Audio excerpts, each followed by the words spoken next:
अच्छे दिन जरूर आएंगे, अवश्य आएंगे। हर बूथ के ऊपर हमारे आदमी उसी बूथ के, ये ना हो कि बाहर के बूथ पे जाकर के वह भीड़ दिखाएं। ऐसे आदमी का भी नाम हम आपको कई नाम लिख करके बस्तों में डालेंगे। पलवल के मोनार्च बैंक्वेट हॉल में शहरी बूथ कार्यकर्ता सम्मेलन में पूर्व मंत्री करण दलाल ने कार्यकर्ताओं को संबोधित करते हुए कहा कि उनका ये 8वां चुनाव है, लेकिन जितना जोश इस बार देखने को मिल रहा है, पिछले 7 चुनावों में कभी इतना जोश नहीं देखने को मिला। अब की बार जनता अपने आप चुनाव लड़ रही है। उन्होंने कहा कि आगे आने वाला समय कांग्रेस का और आम जनता का होगा। प्रदेश में कांग्रेस की सरकार बने और कांग्रेस की सरकार में सबसे ज्यादा हिस्सेदारी पलवल की होगी। उन्होंने आगे कहा, अब की बार प्रदेश में कांग्रेस की सुनामी चल रही है और पलवल में जो आज ये बूथ कार्यकर्ता सम्मेलन इतने विशाल रूप में आयोजित हुआ है, ये इस बात का प्रतीक है कि कांग्रेस इस सीट को बड़े अंतर से जीतने जा रही है। उन्होंने बूथ एजेंटों को चुनाव जीतने के गुर भी सिखाए ताकि भाजपा की साजिशों को बेनकाब किया जा सके। चुनाव की तारीख में बदलाव को लेकर उन्होंने कहा कि बीजेपी हार की बौखलाहट से घबराई हुई है, लेकिन हम चुनावों के लिए पूरी तरह तैयार हैं। उन्होंने कहा कि 2500 चुनाव आवेदन आना बहुत बड़ा रिकॉर्ड है और पार्टी के जो शीर्ष नेता हैं वो सभी अपने अपने चहेतों को टिकट दिलाने के लिए नाम आगे कर रहे हैं, लेकिन जैसे ही चुनाव आएंगे सभी एकजुटता से चुनाव लड़ेंगे। हुड्डा पर हुई ईडी की कार्रवाई का विरोध करते हुए उन्होंने इसे एक राजनीतिक साजिश करार देते हुए कहा कि हम सब इसका डटकर विरोध करेंगे और इन चुनावों में भाजपा जीत नहीं पाएगी। शायद हमारे इलाके में कभी नहीं हुआ। कार्यकर्ता सम्मेलन तो होते हैं, लेकिन बूथ कमेटी के हमारे इतनी बड़ी ताकत हमारे साथ लगी हुई है, ये आभास मुझे भी नहीं था। यहाँ आकर के मुझे लग रहा है कि वाकई इलाके के अंदर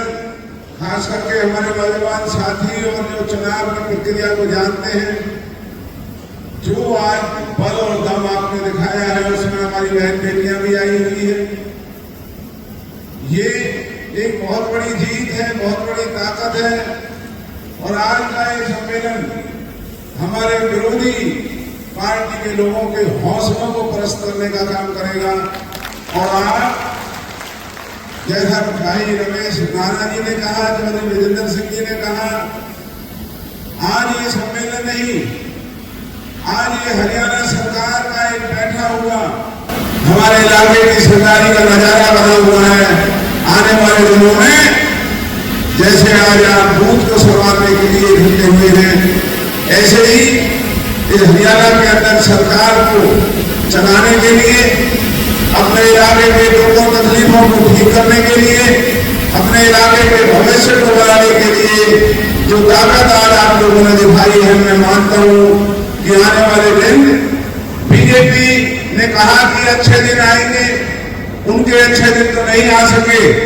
लेकिन आज हमारे इलाके के जो हमारे बूथ के सभी कार्यकर्ता साथी यहाँ इतनी बड़ी ताकत में आए हैं, ये इशारा है कि समय बदलने जा रहा है और हमारे इलाके के अच्छे दिन जरूर आएंगे, अवश्य आएंगे और हमारा इलाका हर तरीके से आगे बढ़ेगा।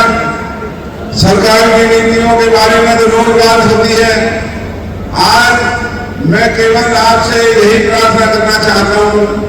कि हमारा नगर शहर बहुत बड़ा है, 1,30,000 लोग शहर के अंदर है। जैसा चौधरी विजेंद्र सिंह जी ने कहा,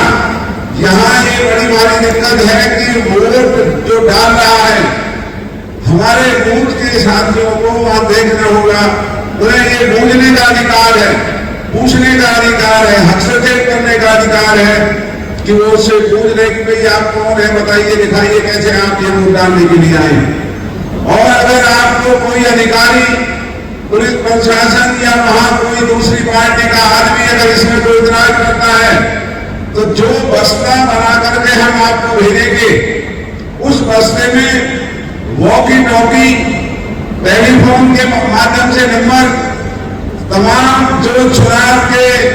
पर्यवेक्षक लगेंगे उनके नंबर, स्थानीय अधिकारियों के नंबर, अपने तमाम जो कार्यकर्ता साथी शहर के अंदर जागरूकता से लगे रहेंगे उनके नंबर, और बाकायदा मैं खुद अब की दफा शहर को नहीं छोड़ करके जाऊंगा, मैं सवेरे से शाम तक शहर के मुद्दों पर मैं खुद एक मीट पर तैयार हुआ। हमारे सब साथी आएंगे और वहां पर एक चीज पर हमारी निगरानी होगी, काम किया जाएगा। तो मैं ये नहीं मानता कि हरियाणा में किसी अधिकारी की इतनी हिम्मत होगी कि वो यहाँ इस तरह की हरकत कर सके कि हमें हमारी वोट में किसी तरह की गड़बड़ हो, लेकिन फिर भी हमें चौकन्ना रहना है। एक जो भाई राजेश्वर जी ने कहा, मेरा आपसे हाथ जोड़ के निवेदन है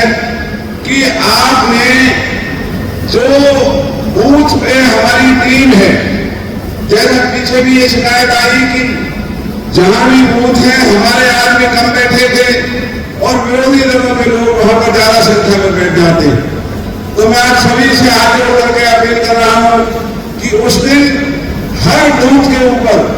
हमारे आदमी उसी बूथ के, ये ना हो कि बाहर के बूथ में जाकर के वह भीड़ दिखाएं, उसी बूथ के घरों से बुला करके आप लोगों को वहां शाम तक बिठा करके रखना है, जिससे कि हौसला बना रहे। और अभी से अपने बूथ की वोटर लिस्ट उसको आपने देखना है, किस व्यक्ति की मृत्यु हो चुकी है, कौन वोटर जो आपके बूथ पर अभी यहाँ रहता नहीं है और उसकी वोट है, कौन ऐसा वोटर है जिसकी एक नहीं 2 जगह वोट बनी हुई है, 3 जगह बनी हुई है। ऐसे आदमी का भी नाम हम आपको कई नाम लिख करके बस्तों में डालेंगे, जिन व्यक्तियों की पिछले दिनों 2-2, 3-3 वोट बनी हुई है, वो हमारे विरोधी हैं। जैसे ही वो व्यक्ति वोट डालने आए, आपने उसी वक्त लिख करके प्रिजाइडिंग ऑफिसर को ये देना है कि एक साथ की कई वोट है और ये वोट डालने के लिए आया है, ये गलत